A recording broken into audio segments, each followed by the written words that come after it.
शिव जी की महिमा जन जन तक पहुंचे, इसलिए सच्चिदानंद सीक्रेट्स अब आप सभी को शिव महापुराण की कथा सुना रहा है। अगर आप भी एक शिव भक्त हैं तो इस कथा को किसी दूसरे शिव भक्त को शेयर कर शिव जी और माँ की कृपा के पात्र बने। हर हर महादेव। वाणिया संहिता, एकादश खंड, विद्या अवतार का कथन। श्री वेद व्यास जी ने कहा, मैं शिव गणेश स्वामी कार्तिकेय और सृष्टि की उत्पत्ति, पालन तथा संहार करने वाले भगवान शिव को नमस्कार करता हूँ, जिनकी शक्ति अपरंपार है और सबसे गमन करने वाले तथा व्यापकता ही जिनका स्वभाव है। मैं उन अविनाशी शिव महात्मा महादेव की शरण में हूँ। जब गंगा यमुना और सरस्वती के संगम स्थल प्रयागराज नैमिषारण्य में ऋषियों ने पुनः यज्ञ का अनुष्ठान किया, तो इन मुनियों के उस यज्ञ का वृतांत सुनकर सूत जी उस स्थान पर आए। सूत जी को आया देखकर सब मुनियों की प्रसन्नता का ठिकाना ना रहा। उन्होंने प्रेम पूर्वक उनका आदर सत्कार और पूजन किया। मुनि वृंद उनसे प्रार्थना करने लगे, आपका आगमन शुभ हो। आप समस्त इतिहास पुराणों के ज्ञाता हमारे आश्रम पर पधारे हैं। यह हमारा अहोभाग्य है। आप हमें भी दिव्य रूप कथाओं का अमृतपान कराने की कृपा करें। मुनियों की प्रार्थना सुनकर पहले व्यास पुत्र सूत जी ने भगवान शंकर और गणेश जी का ध्यान किया और जगदम्बा पार्वती तथा अपने गुरुदेव को प्रणाम कर बोले, हे मुनियों, मैं आपको सभी विद्याओं के रूप पुराणों के प्रकट होने का वृतांत सुनाता हूँ।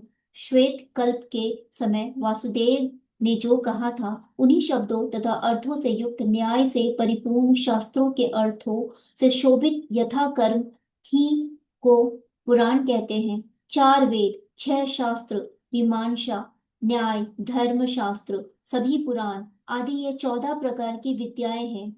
आयुर्वेद, धनुर्वेद, गंधर्व वेद, अर्थशास्त्र की 14 विद्याओं में शामिल कर देने से 18 प्रकार की विद्याएं हो जाती हैं। इन विद्याओं के निर्माता भगवान शंकर ही हैं। संसार की रचना का कार्य ब्रह्मा जी को दिया गया और ये 18 विद्याएं उन्हें अर्पित कर दी गई। ब्रह्मांड की रक्षा का भार विष्णु जी को दिया गया। विष्णु ब्रह्मा जी की रक्षा करने वाले हैं और मध्यव्रत हैं। ब्रह्मा जी ने इन 18 विद्याओं को पाकर 18 पुराणों का विस्तार किया। फिर ब्रह्मा जी के चार मुख से चार वेद उत्पन्न हुए। उसके बाद अन्य शास्त्रों की उत्पत्ति हुई। अतः इनका पढ़ना और समझना प्रत्येक व्यक्ति के लिए असंभव है।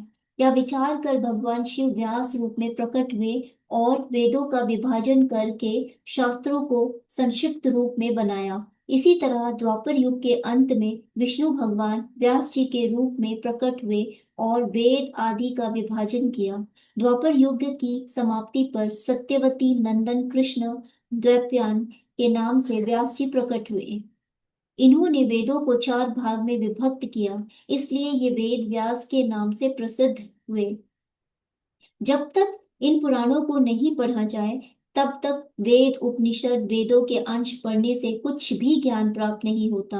18 पुराणों के नाम इस प्रकार हैं: ब्रह्मा, पदम, विष्णु, शिव, भगवत, भविष्य, नारद, मार्कंडेय, अग्नि, ब्रह्मा, वैवर्त, लिंग, वाराह, वामन, कूर्म, मत्स्य, गरुड़, ब्रह्मांड और स्कंद। इनमें चौथा शिव पुराण शैवों की सभी मनोकामनाएं पूर्ण करने वाला है। इसी शिव पुराणोक्त धर्म का तथा विधि के द्वारा शिव उपासना करने से तीन वर्णों के मनुष्य एवं देवताओं को शिव कथा सुनने से शीघ्र ही शिवलोक की प्राप्ति हो जाती है, जिसे भक्ति कहा गया है। मुक्ति की अभिलाषा से शिव आराधना ही फलदायक है। हर हर महादेव।